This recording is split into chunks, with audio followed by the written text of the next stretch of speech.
እንደ ጎርጎሪያኑ የቀን አቆጣጠር 1887 አንድ ቀን ከሰዓት በኋላ ጂን ዊልሰን ዌሚንግ አካባቢ ከሚገኘው የፕላት ወንዝ ዳርቻ ከብቶቹን አሰማርቷል።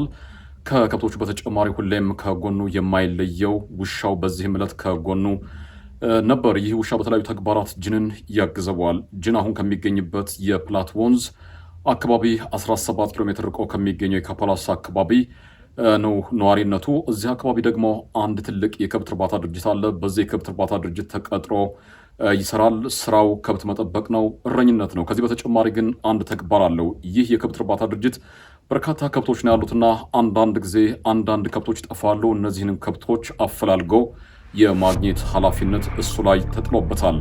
በዚህ ዕለት ከዚህ ወንዝ ዳርቻ ላይ የተለመደ ስራውን እያከናወነ ነው። ግን አንድ ያልተለመደ ነገር አጋጥሞታል።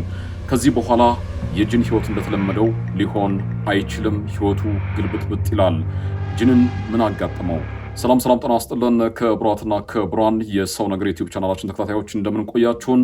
ዛሬም አንድ ለማመን የሚገርም ታሪክን ወደ እናንተ የምናደርስ ይሆናል። የዩቲዩብ ቻናላችን ሼር፣ ላይክ እና ሰብስክራይብ እያደረጋችሁ አብራችሁን ቆዩ። በተለይ ለዚህ ቻናል አዲስ የሆናችሁ ሰብስክራይብ በማድረግ አብራችሁ እንድትሆኑ እየጋበዝን ከዛ ባለፈ ደግሞ ሼር እያደረጋችሁ ሌሎች ጋር እንዲደርስ አድርጉልን። አሁን በቀጥታ ወደ ታሪኩ እናመራለን። አብራችሁን ቆዩ።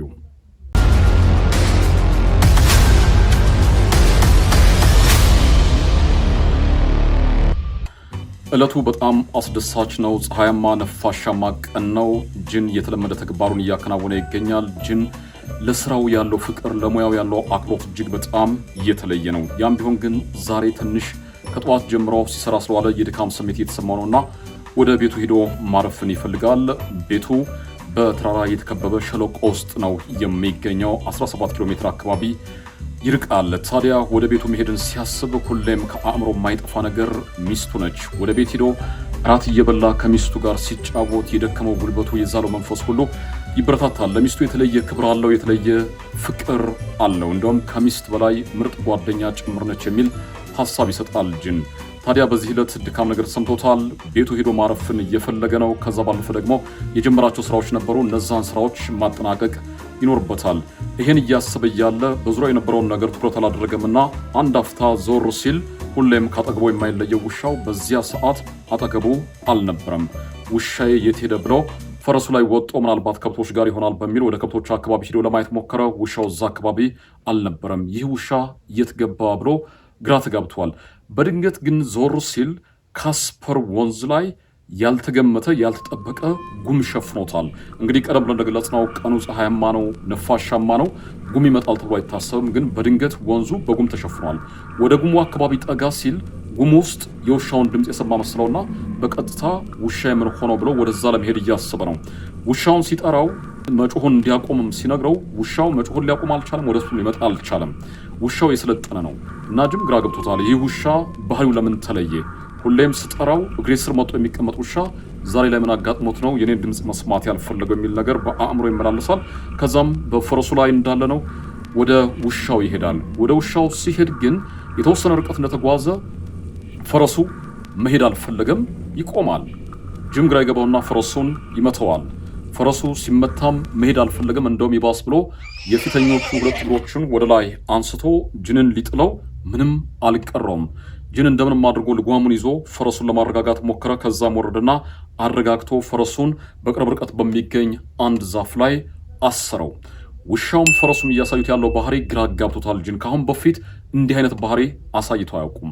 ስለዚህ ውሻዬ አሁንም ድረስ እየጮሆ ያለው ጉም ውስጥ ያለው ወንዙ አካባቢ የቀረበው የሆነ ያልተለመደ ነገር አይቶ ሊሆን ይችላል በሚል በእግሩ ወደ ውሻው መሄድ ይጀምራል። ውሻውን ቀስ ብሎ ጠጋና ውሻውን እየደባበሰ ለማረጋጋት ሲሞክር ውሻው መጮሁን አቆመ። ነገር ግን ወደ ወንዙና ወደ ጉሙ መመልከቱን አላቆመ ነበር። ወደዛ ትኩረት አድርጓል ውሻው እና ጂን ይሄ ውሻ ምን እየተመለከተ ነው ብሎ ጉሙን ለማየት ሞክራል። ምንም ነገር የለም። ከዛም ውሻውን ማረጋጋቱን ይቀጥላል። በዚህ ቅጽበት ግን ቀና ሲል ያ ተሸፍኖ የነበረው ጉም የለም። ከዛ ይልቅ በጣም ግዙፍ እጅግ በጣም ትልቅ መጠን ያለው ከእንጨት የተሰራ መርከብ ይመለከታል። ጂን በጣም ይደነግጣል። የካስፐር ወንዝ በእርግጥ ጀልባዎች ይንቀሳቀሱበታል፣ ምንም እንኳ በዚህ ቀን ምንም ጀልባ ባይኖርም። ነገር ግን ይሄ ወንዝ መርከብ የመሸከም አቅም የለውም። ስፋቱም አነስተኛ ነው፣ ጥልቀቱም በጣም ዝቅተኛ ነው።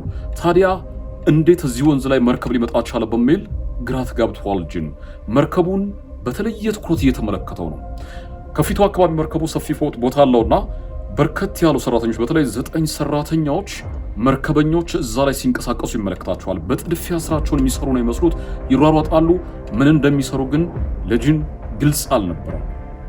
ግን ሩጫ ላይ ነው የሚገኙት። አንዱን ሲያነሱ አንዱን ሲጥሉ ይመለከታቸዋል። 9 መርከበኞች ናቸው። እንደውም ጅን ሲገልጠው እንደሚለው አንዳንድ መርከበኞች የሆነ አደጋ ሲያጋጥማቸው፣ ማዕበል ሲመጣ አቅጣጫ መቀየር ሲፈልጉ የመርከቡን አቅጣጫ ለመቀየር የሚያደርጉት እንቅስቃሴ የሚያደርጉት ጥድፊያ ነበር ይመስሉ ይላል። 9 መርከበኞች የሚያደርጉት እንቅስቃሴ እና ጅን አይኑን እነሱ ላይ ተክሎ የሚፈጠረውን ነገር እየተመለከተ ነበር። በድንገት ግን ልክ አንድ ሰው እንዳዛቸው ሁሉም በሰከንዶች ረፍራፊ በአንድ ጊዜ በቅጽበት 9ኙም መርከበኞች ጅን ላይ አይናቸውን ያፈጣሉ። ጅን በዚህ ሰዓት በጣም ይደነግጣል። እንደውም የተወሰኑ እርምጃዎች ወደ ኋላ ሄዳል። ግን ደግሞ የሆነ ያለውን ነገር ማወቅ ስለፈለገ ብዙ መራቅ አልፈለገም። እነዚህን መርከበኞችና መርከቧን ማየቱን ይቀጥላል። እነሱም እሱ ላይ አፍጠዋል፣ እሱም እነሱ ላይ አፍጦ የተወሰኑ ደቂቃዎች አለፉ። ከዛ በኋላ ግን 9ኙም መርከበኞች አሁንም በአንድ ጊዜ ወደ ስራ ገቡ እና የሆነ መርከቡ ፊት ለፊት ላይ የተከመረ ይመስል ጥቁር ነገር አለ። ያን ጥቁር ነገር ጅን ምንድነው ብሎ እያሰበ እያለ ለጅን የሆነ ነገር ማሳየት ይፈልጉ ይመስሉ ነበር እነዛ መርከበኞች። ከዛ በኋላ የሆነ ነገር ሲያሳዩት ጅን ደንግጦ አይሆንም ብሎ ይጮሃል። ወደ ቤት መሄድ አለብኝና በፍጥነት ከተቀመጠበት ቦታ ይነሳና ወደ ፈረሱ ይሮጣል። ፈረሱ የታሰረበት ቦታ ላይ ይደርሳል። ፈረሱ ጀርባ ላይ ይወጣና ሽምጥ መጋለብ ይጀምራል። ውሻው ይከተለዋል። ጅን አሁን የግድ ቤቱ መድረስ መቻል አለበት። ስለ ከብቶቹ ምንም የሚያስበው ነገር አልነበረም። እንግዲህ እሱ የሚገኝበት ቦታ ቤቱ ለመድረስ 17 ኪሎ ሜትር አካባቢ ነው የሚለቀው። አካባቢው ደግሞ ዳገትና አቀበት ይበዛበታል። ጅን ለማንኛውም ወደ ቤቱ የግድ በፍጥነት መድረስ አለበትና በፍጥነት ሽምጥ እየጋለበ ይሄዳል። ሁሌም ጅን ስራው ነው ወደ ቤቱ ሲሄድ ቤቱ ሸለቆ ቦታ ላይ ስላለ ተራራዋ ላይ ይሆንና ቤቱን ዝቅ ብሎ ይመለከታል። አንዳንድ ጊዜም ባለቤቱን ይጠራታል። አሁንም ከ1 ሰዓት ግልቢያ በኋላ ልክ ተራራው ላይ ሲደርስ ቁልቁል ቤቱን መመልከት ይጀምራል። ጅን አንድ ነገር እየተመኘ ነው። መርከቡ ላይ ያየሁት ነገር እንዳይሆን እያለ እያስበ ነው። ቁልቁል ሲመለከት ግን መርከቡ ላይ ያለው ነገር ቤቱ ላይ ሆኖ አግኝቶታል። ቤቱ በሳቱ ወድሞ የቤቱ እንጨቶች በሙሉ ጠቁረው ጥቁር ሆነው ተከምረው ይመለከታቸዋል። በዚህ ጊዜ ጅን 2 ነገሮች በአእምሮ ይመላለሳሉ። አንደኛው ለምንድነው መርከቡ ላይ ያየሁት ነገር ቤት ላይ የተፈጸመው የሚል ነገር በአእምሮ ይመላለሳል። ይሄ ጥያቄ ከዛ ባለፈ ደግሞ ፈርቷል። ያስፈራው ከሁሉም በላይ ሚስቴ እንዴት ሆና ይሆን የሚል ነው። ስለዚህ ጅን ከተራራው ላይ ቁልቁል ሽምጥ ጋልቦ ሸለቆ ላይ ደርሳል። ቤቱ ጋር ሲደርስ ቤቱ ከላይ እንደተመለከተው ወድሟል በሳት። ሚስቱን ተጣራ። ሚስቱ ምንም ምላሽ አልሰጠችው ነበር።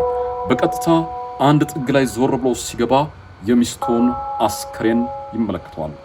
መርከብ ላይ የተመለከተው ጥቁር ነገር፣ በዛ ጥቁር ነገር ውስጥ እነዛ መርከበኞች ያሳዩት የሚስቱን አስከሬን ነበር። ጅን ደርቆ ይቀራል ለደቂቃዎች። ግራ ይጋባል። የሚያደርገውን ነገር አጣ። እንደ እብድ አደረገው። ከዛ ከነበረበት ሰመመን ሲነቃ ግን በፍጥነት ወደ ሌላ አካባቢ ሄድና ለሰዎች ያጋጠመውን ነገር ሁሉ ይነግራቸዋል። ሰዎችም የሰሙትን ነገር ማመን አልቻሉም። በቀጥታ ወደ ወንዙ ይሄዳሉ። መርከብ አየሁበት ወዳለው የፕላት ወንዝ ይሄዳሉ ሰዎች። እዛ ሲሄዱ ግን መርከብ የሚባል ነገር ፈጽሞ የለም። ከዛ በኋላ ይመለሳሉ።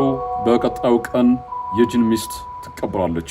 ጅን በርካታ ለሚባሉ ዓመታት በጣም በጭንቀትና በሐዘን ሚስቴን ምንድነው ያጋጠማት በሚል ጥያቄ ውስጥ ሆኖ አሳለፈም። ከዚህ በኋላ ነበር አንድ ወቅት ላይ ቪንሰንት ጋዲስ የተባለ ጋዜጠኛ ጋር የጅን ታሪክ የደረሰው። ይሄ ቪንሰንት ጋዲስ የተባለ ጋዜጠኛ ስለ አስደናቂው የቤርሙዳ ትሪያንግል በርካታ ነገሮችን ጽፏል። ከዛ ባለፈ ደግሞ ስለ ቤርሙዳ ትሪያንግል ብዙ ነገሮችን ተመራምሯል፣ ምርምሮችን አይቷል። እንዲህ አይነት ነገር ያስደንቁታል። ዓለም ላይ መልስ ያላገኙ ነገሮች፣ እንቆቅልሽ እንደሆኑ የቀሩ ነገሮች ላይ መጻፍ መመራመር ያስደስተዋልና ልክ የጅንን ታሪክ ሲሰማ በጣም ተገርሟል። በቀጥታ ጅንን ያገኘውና ከእርሱ ጋር ቃለ ምልልስ ያደርጋል። ቃለ ምልልስ ካደረጉ በኋላ ጅን በዚያ ዕለት ያጋጠመውን ነገር በሙሉ ነግሮታል። ይሄን ነገር የሰማው ጋዜጠኛው ቪንሰንት በቀጥታ ወደ ፕላት ወንዝ ሄድና ወንዙን ይመለከተዋል። ወንዙ ሲመለከተው የጅን የሰጠው ሐሳብ ወይ ጅን የነገረው ነገር ግራ ያጋባዋል። ይሄ ፕላት የተባለው ወንዝ እንዲህ አይነት ግዙፍ መርከብ ሊያስተናግድ አይችልም። አንዳንድ ጊዜ ሰዎች ከአእምሯቸው በጣም ከበድ ያለ ነገር አእምሯቸው ሊቀበለው የማይችል ቅጽበታዊ የሆነ አደጋ ሲያጋጥማቸው አእምሯቸው ከእውነታው ወጥቶ ታሪክ ሊፈጥር ይችላል። ስለዚህ ጂን ሚስቱን ማዳን ስላልቻለ የገጠመው ከባድ ነገርም ስላለ አእምሮ እንዲህ አይነት ታሪክ ጻፈ እንጂ ይሄ ነገር ተፈጥሮ ላይሆን ይችላል። ስለዚህ ከእውነተኛው ነገር ይልቅ አእምሮ የፈጠረበት ታሪክ ነው የሚሆን በሚል ቪንሰንት ስለ ጂን ማሰብ አቆመ። ታሪኩም እውነት አይሆንም የሚል እሳቤ ስለነበረው ሁሉም ነገር እርግፍ አድርጎት ነው። ከዛም ዓመታት አለፉ። አንድ ቀን ግን ጋዜጠኛው ቪንሰንት ሁለት ታሪኮችን ሰማ። ከጂን ታሪኮች ጋር በጣም ይመሳሰል፣ የተፈጸሙትም በዛው በፕላት ወንዝ ነው። እነዚህ ታሪኮች የተፈጸሙት የጂን ሚስት ከመሞቷ ከ25 ዓመት በፊትና የጂን ሚስት ከሞተች ከ16 ዓመት በኋላ የተፈጠሩ ታሪኮች ናቸው። ስለዚህ ባለ ታሪኮችን ጂን አግኝቶ ሲያናግራቸው ከ25 ዓመት በፊትም የጂን ሚስት ከሞተች ከ16 ዓመት በኋላም የተፈጠሩት ነገሮች ሶስቱም የሚመሳሰሉ ታሪኮች ናቸው። ከ25 ዓመት በፊት አንድ ሰው ምን ይላል? ልክ ወደ ፕላት ወንዝ ሄጄ ወንዙ ላይ በነበርኩበት ሰዓት ከየት መጣ ያላልኩት ጉም ወንዙን ሸፍነው አለ። ከዛም ጉሙ ሲገለጥ አንድ ግዙፍ መርከብ ተመለከትኩ። መርከበኞች ነበሩ፣ ሯጣሉ። ከዛ በኋላ የሚስቴን አስክሬን አሳዩኛል። በጤናና በህይወት የነበረችው ሚስቴ ቤት ነበረች። ስለዚህ ይህን ካየው በኋላ ወደ ቤቴ ሲሄድ ሚስቴ ሞታን ያገኘኋት የሚል ሐሳብ ሰጠው። የጂን ሚስት ከሞተች ከ16 ዓመት በኋላም የነበረው አባወራ ተመሳሳይ ነገር ነው የተናገረው። ፕላት ወንዝ ላይ ነበርኩ፣ ጉም መጣ፣ ከዛ ጉሙ ለቀቀ፣ መርከብ አየው፣ መርከበኞች ሯሯጣሉ። ከዛ በኋላ የሚስቴን አስክሬን አሳዩኝ። ደንግጬ ወደ ቤቴ ሲሄድ ሚስቴ ሞት አገኘኋት የሚል ታሪክ ነበር የተናገረው። ስለዚህ የሶስቱም ታሪክ ይመሳሰል ነበር።